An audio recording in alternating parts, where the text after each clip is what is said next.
विभाग भारत देश पूरी तैयारी के साथ है और इस पर वो संयम नहीं रखेगा जो सिंदूर 1.0 में हमने संयम रखा। इस बार हम आगे की कार्रवाई करेंगे और ऐसी कार्रवाई करेंगे कि हो सकता है पाकिस्तान को सोचना पड़े कि उसे इतिहास में भूगोल में रहना है कि नहीं।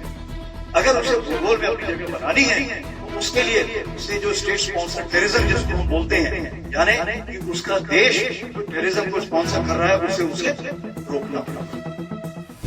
भारत पाकिस्तान संबंधों में एक बार फिर से ऐतिहासिक मोड़। सेना प्रमुख जनरल उपेंद्र द्विवेदी ने पाकिस्तान को दी एक ऐसी चेतावनी जिसे सुनकर हर कोई हैरान रह गया। उन्होंने साफ शब्दों में कहा कि अगर पाकिस्तान प्रायोजित आतंकवाद नहीं रोकेगा तो उसे अपनी भौगोलिक पहचान बचाने की कोई उम्मीद नहीं बचेगी। और अब भारत ऑपरेशन सिंदूर जैसा रिस्ट्रेंट नहीं दिखाएगा। जानिए इस धमाकेदार बयान का पूरा सच और इसका मतलब भारत पाकिस्तान रिश्तों के लिए क्या हो सकता है।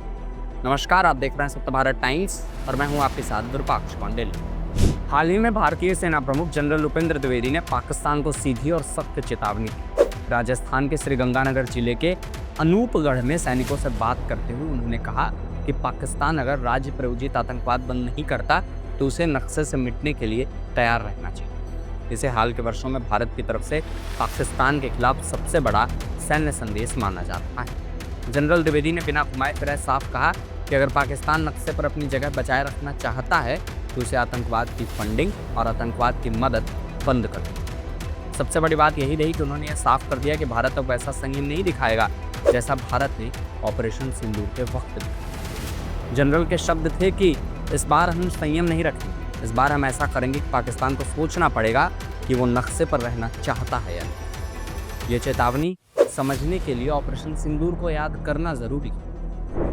आतंकियों ने पहलगाम में हिंदू पर्यटकों को निशाना बनाया। 26 लोग मारे गए थे, जिनमें से 25 भारतीय और एक नेपाली। आतंकियों ने सभी लोगों से कलमा पढ़ने को कहा और जो कलमा नहीं पढ़ पाए थे आतंकियों ने उन्हें गोली मार दी। इस घटना में कुछ नवविवाहित जोड़े मारे गए और एक स्थानीय मुस्लिम पूनी वाला आतंकियों से भिड़ते हुए शहीद हो गया था। भारत ने पाकिस्तान और पीओके में इसके जवाब में ऑपरेशन सिंदूर किया था, जहां उन्होंने 9 आतंकी ठिकानों पर सटीक हमले किए थे, जिसमें 100 से ज़्यादा आतंकवादी मारे गए। सेना ने तोप और ड्रोन से 7 ठिकाने उड़ाए थे। वायुसेना ने राफेल जेट से स्कैल्प और हैमर बम गिराए। खास बात, पाकिस्तान की सेना के ठिकानों को नहीं छुआ, यानी संयम दिखाया गया। लेकिन पाकिस्तान ने जवाब में ऑपरेशन बुनियान उन मरसूस चलाया और भारत के एयरबेस उधमपुर, पठानकोट, आदमपुर को टारगेट किया। यह भारत और पाकिस्तान के बीच पहला ड्रोन युद्ध था। भारतीय वायुसेना प्रमुख ने बाद में बताया कि भारत ने पाकिस्तान के 4-5 लड़ाकू विमान F-16 और J-17 गिरा दिए। संघर्ष आखिरकार 10 मई को दोनों देशों के सैन्य अधिकारियों की बातचीत के बाद रुका। जनरल द्विवेदी की ताज़ा चेतावनी से कुछ बड़े संदेश निकलते हैं कि अब अगर दोबारा हमला हुआ तो भारत सिर्फ आतंकी ठिकानों को नहीं बल्कि पाकिस्तानी सेना के जगहों को भी निशाना बना सकता है। उन्होंने सैनिकों से कहा, तैयार रहो, मौका जल्द आने वाला, यानी आने वाले दिनों में किसी भी दिन किसी भी वक्त हालात बिगड़ सकते हैं। उन्होंने कहा कि बॉर्डर पर रहने वाले लोग भी सेना की तरह ही, यानी आने वाला संघर्ष सिर्फ सेना का नहीं बल्कि बॉर्डर पर बसे लोगों का भी हो सकता है।